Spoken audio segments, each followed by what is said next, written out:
Do you know the real pros and cons of bootstrapping a company versus finding venture capital support? Let me explain. My name is Chang Liu. I'm a serial entrepreneur, and I like to give straight answers to complicated questions. And I hope that this will help a lot of people making a wiser decision. This is one of the most important questions out there is how do you get funding to start a company? Well, you need funding for two reasons. One is that you probably don't have a lot of money. And second is more hidden. Let me explain. Now, first of all, let me give the answer. Should you do a bootstrapping or a VC? The answer is definitely VC. Okay, and if you don't get money from a VC, you shouldn't start.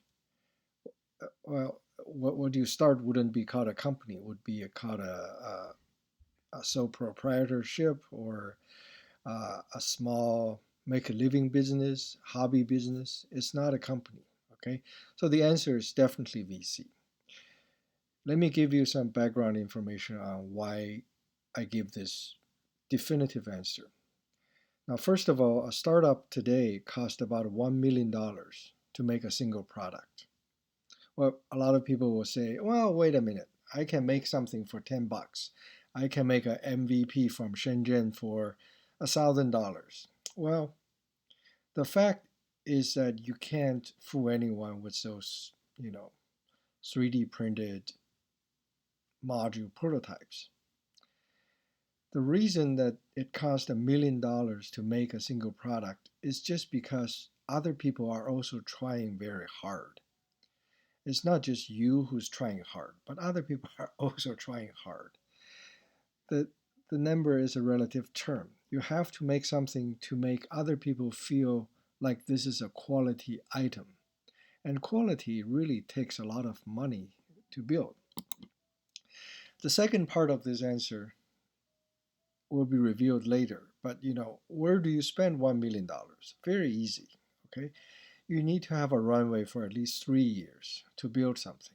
You need to spend money on research, good engineers, top of the notch engineers, quality control, materials. If you want to make, let's say, 10,000 units of something, you need to have at least 10,000 units worth of materials. And let's say that if the material is $10 each, 10,000 units, that's $100,000 right there, just for buying materials so that you can put it out. Okay, it's very expensive. The second reason why I say definitely VC is that if you don't have money, if you don't spend money, if you don't use a lot of bullets, then you cannot build any good quality and you're not going to have a good barrier. VCs know that if you don't spend money, you're not going to have a barrier. The minute you start to make money, your company is any hope of making money, copycats will come, competitors will come, and you're dead in a heartbeat. VCs all know this. You don't know. VCs today, they really don't give money to you unless you have already made money. So don't expect to fool someone into giving you money based on hope. The hope is not enough anymore. Maybe in the 1995 era, it's okay, but not now. The second part, let me review the pros and cons. I gave a definitive answer. You may not like it, you may not agree with me, but that's okay. Let me talk about the pros and cons for each side. The positives for bootstrapping is obvious. You retain share, and if you are good to go, you maximize the bargaining power with future investors, and you have freedom. You can do whatever you like. You don't have to listen to people who don't like your idea. Okay? If you're that kind of person, I'm sure a lot of people are kind of like that. The positives for VCs is that VCs, if they support, they can put money in your gun right away. You need bullets. And VCs will demand certain discipline, which is a double-edged sword. Okay. The disciplines are painful, but sometimes they are necessary. Doesn't mean they're good. The negatives for each side is the following. Bootstrapping is very difficult. If a founder today does not have insider knowledge of an inside industry or market, and I mean insider knowledge, okay? If you say I've bought books from Amazon, I know book industry, then that's wrong. You don't know anything about book industry, okay? The bootstrapping means that you're free, but it also means that nobody can help you. You could be on a feel good trip for 2 to 3 years, then you realize that all the people who have cautioned you earlier are right. Okay, eventually you won't sell anything, or you have to sell at a loss. That's very painful down the road. So you either accept the pain of advising right now, or the pain of self-reflection down the road. The VC route, of course, have negatives. Okay, VCs only care about their own business. Don't make any mistake about asking VCs to be your friends. The VCs are not your friends. They only care about returning funds to their customers on their cycle clocks. If they don't do that, they don't make money. Their family is going to go hungry. So the VCs, whether they are smart technical people or smart business people or honest people or experienced people, it doesn't matter. They only care about their business, just like you only care about your business. So let me give you some serious advice that may enlighten you on the process. Okay, it's a very, very good question. Let me give you some advice that probably you won't hear from anyone else. Okay, brutally honest, but very useful. Number one is that no one should formalize a company too early. Don't call yourself a CEO. Don't call yourself a company. Don't do everything based on a theoretical research on business. Try to find a sale. If somebody buys from you, that's the best that you can get. If somebody buys from you at a profit, that's a really, really good sign. Okay? That's very hard. Maybe your mom would, but it's rare. Keep in mind that if nobody buys from you right now, even if you spend $1 million and make something better, still nobody would buy it. Okay? So the second point from a veteran is that the VCs, whether they're smart or not, they all have a bad smell sensor. Okay? The VCs are business veterans. The entrepreneurs are very wishful thinkers without a lot of experience in business. They may know a lot of things about technology or coding.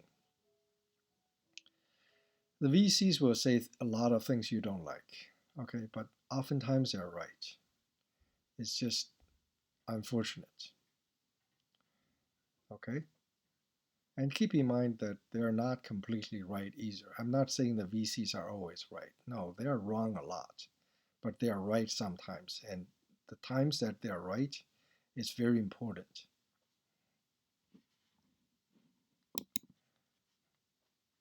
The last thing I'm going to talk about is that you can start a small business, okay?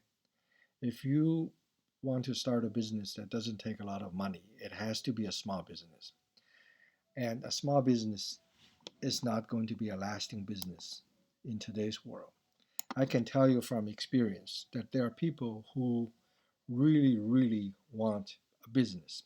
If you make money before you can make a single penny of profit, there are people who's willing to spend a lot of money just on a losing basis for 10, 20 years just to drive you out. People are that hungry for sales. The startup curve looks like this, okay? You think that your plan is this, so you don't need a lot of money to get there. The VCs knows the reality. They have been through this so many times. They know that the initial happy curve would turn out to be pitfalls and barriers and obstacles and all kinds of things. The finish line is very far away. It doesn't mean that you need to borrow money from VCs. Okay, the VCs knows a lot of things that you don't know. It doesn't mean they're smarter. They just have been through this a lot of times. So I mentioned earlier that a small business will never become a big one.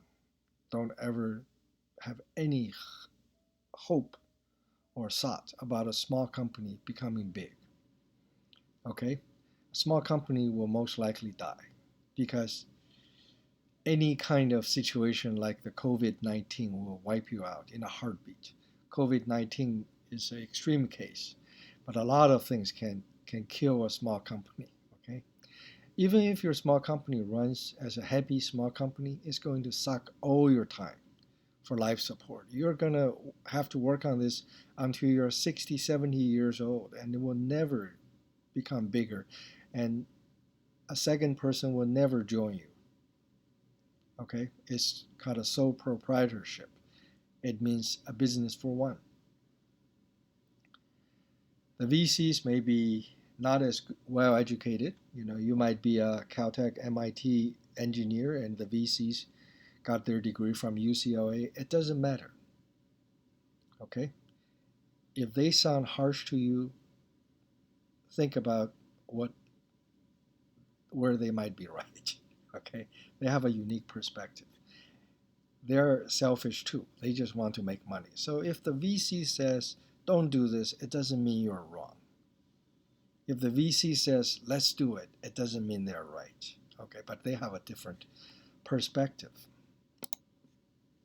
The dilemma here is that the VCs today will not fund two kinds of companies. The first kind is a small company with no stories to spin. The VCs has to sell you to the next round of VCs. Okay, the VCs have to spin you to the next guy so that they can make their 3 times return in 1 year, because that's what they promise to their customers. The VCs will not fund early companies with no sales. So if you just tell VC your dream, that's wonderful, but you have no sales. If you just tell VC your sales, then they will complain that you don't have a dream. So you need to have a dream and have sales. Okay. The last piece of advice is a much deeper answer than the previous answer that I gave you. It's really, you shouldn't either use bootstrapping or VC. None of them will help you. Okay. You should use an MVP, minimal viable product, to develop a sales lead. If you don't have a intention, a letter of intent, saying I will buy this many units from you, and it's signed by the company, don't start a company because you won't find that letter at a later stage. Okay. However, a word of caution: a VC wants to see an artifact. The artifact is not an MVP. The artifact is a real demo, which is much more expensive. This is a case for the use of bootstrapping, because you do have to have your company on the runway for 2 to 3 years. But you have to sell both a dream and a sales lead. I hope I gave you a lot of honest talk about this seemingly very innocent question, but this is a really crux question. I hope you like it. Here's my standard disclaimer and warning, and I'll be happy to help anyone. And down the road, I'll make more. So thank you very much for watching.